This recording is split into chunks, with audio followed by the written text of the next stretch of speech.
Let's bike बयानबाजी। प्रधानमंत्री नरेंद्र मोदी के हिमाचल प्रदेश दौरे के बाद हिमाचल प्रदेश के मुख्यमंत्री सुखविंदर सिंह सुक्खू ने बताया कि उन्होंने प्रधानमंत्री से आपदा प्रभावित परिवारों की मदद के लिए नियमों में बदलाव करने की मांग की। सुक्खू ने कहा कि इस आपदा से हुए नुकसान का अनुमान 5,000 से 10,000 करोड़ रुपए तक है। सुक्खू ने उम्मीद जताई कि प्रधानमंत्री आपदा प्रभावित परिवारों के हित में एक विशेष पैकेज भी जारी करेंगे। माननीय प्रधानमंत्री जी ने के सामने हिमाचल प्रदेश की सरकार ने एक प्रेजेंटेशन रखी। चीफ सेक्रेटरी महोदय ने प्रेजेंटेशन रखी। दिल्ली के अधिकारी थे, भारतीय जनता पार्टी के सांसद के सदस्य थे, नेता प्रतिपक्ष थे, भारतीय जनता पार्टी के अध्यक्ष थे, हमारे डिप्टी चीफ मिनिस्टर, स्पीकर महोदय, एग्रीकल्चर मिनिस्टर, हमारे आयुर्वेदा मिनिस्टर और लोकल एमएलए केवल सिंह पठानी जी, सब लोग हम यहाँ थे। हमने वास्तविक स्थिति का उन्हें बताया। हमने कहा कि अगर आपदा प्रभावित परिवारों को बसाना है तो आपको फॉरेस्ट के नियमों में परिवर्तन करना पड़ेगा। हिमाचल प्रदेश की 68% भूमि वन भूमि के नाम से दर्ज है। 1950 के एक्ट के तहत ऑल वेस्ट लैंड को वन भूमि का दर्जा दे दिया गया है, जो कि सही नहीं था। हमने कहा कि अगर आप आपदा प्रभावित परिवारों को मुख्यमंत्री के रूप में 1 बीघा जगह कहीं शिफ्ट करके देना चाहता हूं, तो वो मुख्यमंत्री के रूप में क्या केंद्रीय मंत्री के रूप में भी वो नहीं दे पाएंगे। तो इसका मतलब हुआ कि उस कानून को परिवर्तन करना पड़ेगा और आपदा प्रभावित परिवारों के लिए वन भूमि में जो हिमाचल प्रदेश की राज्य सरकार ने मांग की है कि कम से कम 1 बीघा जगह दीजिए, उसमें कानून में परिवर्तन करना पड़ेगा। उसकी प्रेजेंटेशन हमने दी।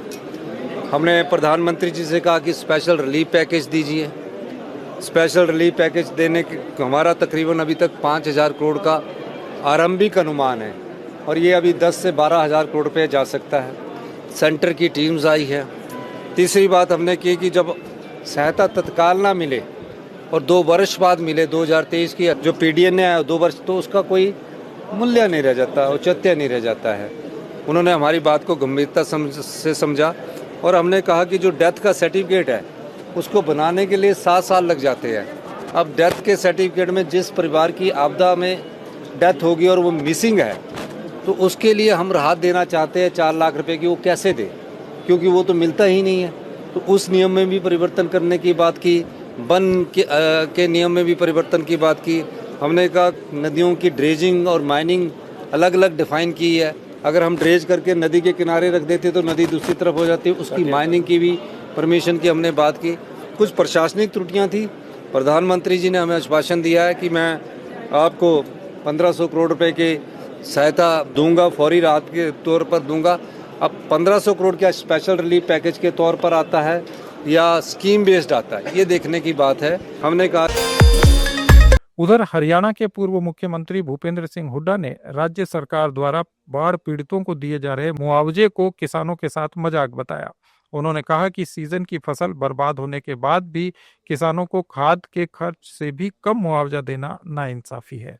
कि अधिक बारिश हुई है वो कारण वो गलत है। उसका असली कारण भी सरकार की लापरवाही है। हर बारिश के सीजन से पहले फ्लड कंट्रोल बोर्ड की मीटिंग होती है।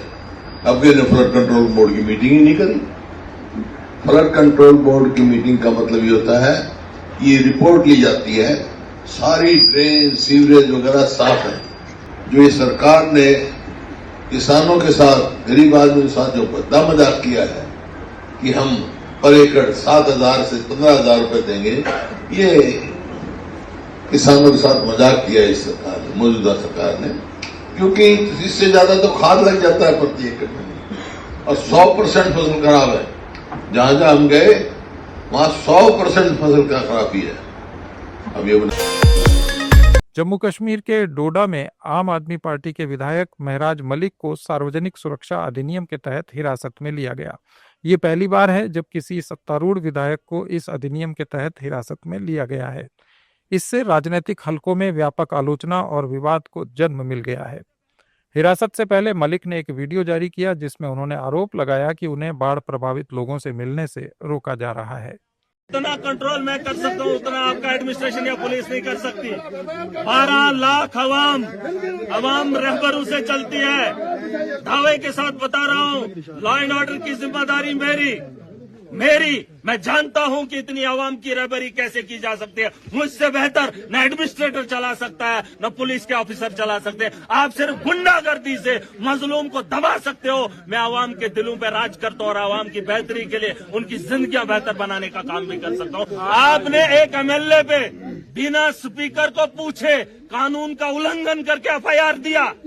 चाहे मैं अगर बीजेपी के साथ ताल्लुकात मेरे नहीं है, इसका मतलब नहीं है मोदी अमित शाह के कहने पर तुम किसी को भी दबोच दो, किसी को भी आतंकवादियों का साथी बता दो। बात वो नहीं है। बहुत हो गया तमाशा। इस मुल्क के अंदर जीना बहाल हो गया है। इंसानों की मौतों का कोई भी अंदाजा नहीं है, लेकिन कोई पूछताछ नहीं। बड़े आदमी को गोली भी मार दे तो सवाल होते हैं। एक गरीब की मौत के घाट उतार दिए जाए तो कोई सवाल नहीं होता है। मुझे जाने जिन लोगों, अरे सुन तो लो, जिन लोगों की लड़ाई मैं लड़ रहा हूँ, मैं उनके तहफ्फुज़ का भी जिम्मेदारी उठा रहा हूँ। मैं जानता हूँ कि रोज रोज मरने से बेहतर है जब वक्त आ जाए तो एक ही बार जान की बाजी लगा लो। बस यहाँ वो गांव है जहाँ मैंने नौजवानों के लाशें भी ढोई हैं, बिना मतलब के मौतें हुई। ना आप बैठकर कुछ एसडीएम साहब आप कुछ भी नहीं कर सकते, कुछ भी। आपको जिन बालाए हुकाम ने बोला है, सुने जिन बाला नहीं, आपको मैंने कानूनन बहुत सारी बातें बताई। मैं पुलिस वाला नहीं हूँ, मैं एडमिनिस्ट्रेटर नहीं हूँ, लेकिन कानून में बैठकर आपने कानून के साथ खिलवाड़ किया। बस कोई तो करो पता कि एक एमएलए पे पर्चा चलो पूछो जरा, किसी वकील को पूछो। एक एमएलए को पर्चा देने से पहले उसके मेरा जो बॉस है वो स्पीकर है उसको पूछना चाहिए, लेकिन उसको बिना पूछे एफआईआर दे दी। और एक गरीब की जान जाती है, उसके लिए यही टीम बनेगी, वही मेडिकल के ऑफिसर, वही एडमिनिस्ट्रेटर, और ये कहते हैं कि हम उस पर कार्रवाई करेंगे। कोई भी वैसे लोगों के खिलाफ कार्रवाई नहीं करेगा जो एक टेस्ट के लिए एक बच्ची से 25,000 रुपया एक आधे घंटे में लेती हो। वो करोड़ों की मालिक है, करोड़ों की मालिक है। वो किसी भी एडमिनिस्ट्रेटर को खरीद सकते हैं वो लोग। एसआईआर के मामले में सुप्रीम कोर्ट ने हाल ही में आदेश दिया है कि आधार को 12वें दस्तावेज के रूप में स्वीकार किया जाए। इस आदेश पर चुनाव आयोग के वकील राकेश द्विवेदी का कहना है कि इससे एसआईआर की वर्तमान प्रक्रिया पर कोई असर नहीं पड़ेगा और इस आदेश से स्पष्ट हो गया है कि आधार नागरिकता का सबूत नहीं है।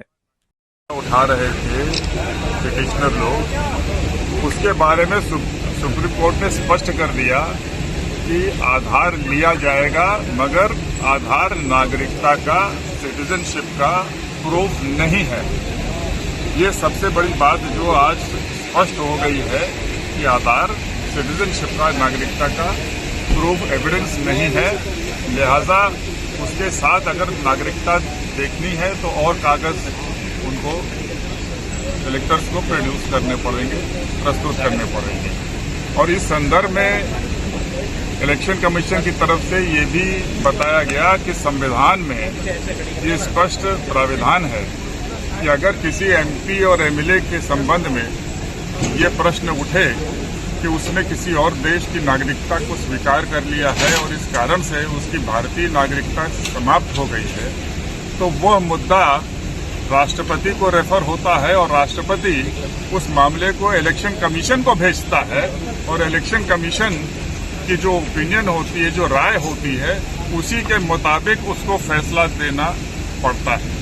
तो जब हम एमपी और एमएलए की नागरिकता को देख सकते हैं संविधान के तहत, तो अनुच्छेद 326 के तहत आर्टिकल 326 कॉन्स्टिट्यूशन के अनुसार सिटीजनशिप देखना इलेक्टोरल रोल के निर्माण में अत्यंत आवश्यक है। तो ये दो मुद्दे बहुत स्पष्ट हो गए हैं और अर्थात जो है जो एसआईआर चल रहा है उसमें नागरिकता इलेक्शन कमीशन देखेगा और आधार उसका प्रूफ नहीं है। तो सर आधार को क्या 12वें दस्तावेज के रूप में शामिल कर लेने से एसआईआर का जो मूल उद्देश्य है उस पर कोई असर पड़ेगा? ये 12-13 का प्रश्न नहीं है। सवाल ये कि आदेश में सुप्रीम कोर्ट ने कहा है स्पष्ट रूप से कि ये केवल आइडेंटिटी के लिए है, आर्टिकल 23 का हवाला भी दिया और कहा कि ये आधार कार्ड स्वीकार किया जाएगा सक्षम अधिकारी के द्वारा और वह केवल आइडेंटिटी के लिए, ठीक है,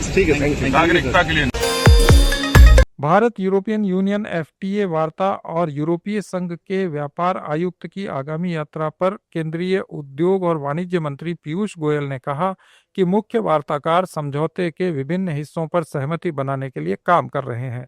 उन्होंने कहा कि 60% चैप्टर पूरे हो चुके हैं और उन्हें आखिरी रूप दिया जा रहा है। Well, I've just, before coming here, stepped into the meeting where the chief negotiators were discussing. And I think they are both working very, very actively to converge on different parts of the agreement. Almost 60-65% of the chapters also are now completed and finalized. By the time my counterpart, Mr. Maros Sherkovich, the EU Trade Commissioner, and Mr. Christoph, the EU Agriculture Commissioner, come to India, I think we'll be quite set to try and conclude the agreement substantially. Uttar Pradesh के मुख्यमंत्री योगी आदित्यनाथ ने कहा कि महाराजा सुहेलदेव हमारे आदर्श हैं। संकट के समय में भारत और भारतीयता को बचाने में महाराज सुहेलदेव का अमूल्य योगदान रहा है। योगी ने कहा, सरकार ने महाराजा सुहेलदेव की विरासत को संरक्षित करने और बढ़ावा देने के लिए कई कदम उठाए हैं। बहराइच में 1000 वर्ष पहले महाराज सुहेलदेव ने गजनी के शासक सालार मसूद जब मंदिर तोड़ने के लिए आया था और यहां के पवित्र स्थलों को तोड़ने के लिए आया था, तो उसका जवाब देने के लिए उन्होंने भारत के सैनिकों के साथ उसका मुकाबला किया और उसे बुरी तरह परास्त करके वह सजा दी जो इस्लाम की दृष्टि से सबसे खराब सजा मानी जाती है, वह उसको दी। लेकिन हमें भर दिया गया कि सुहेलदेव की पूजा नहीं करनी, सुहेलदेव को मानना हमने बंद कर दिया। लोग सुहेलदेव का नाम ही भूल गए थे। ये हमारी सरकार जब आई तब हम लोगों ने महाराज सुहेलदेव का भव्य स्मारक बहराइच में बनाया, विजयोत्सव का स्मारक बहराइच में बनाया।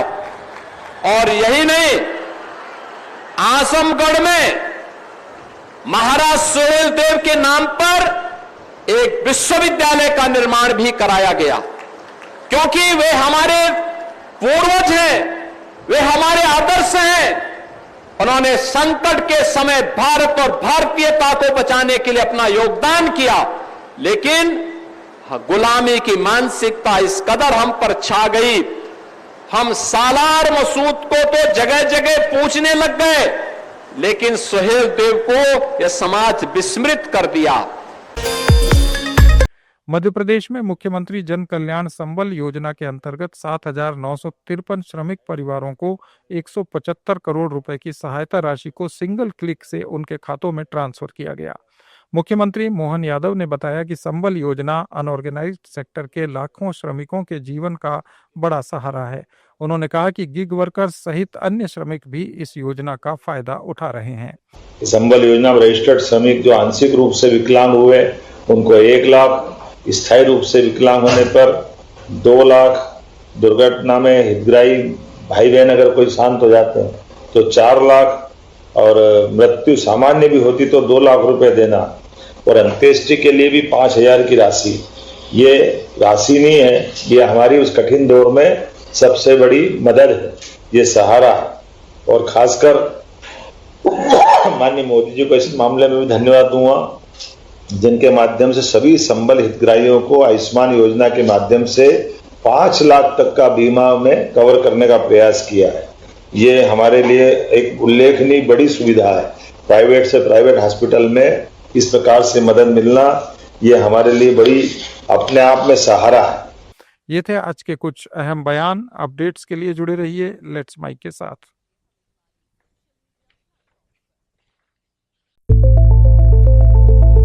It's time for news. It's time for more than radio. presenting the first radio news app, Let's Mike. Let's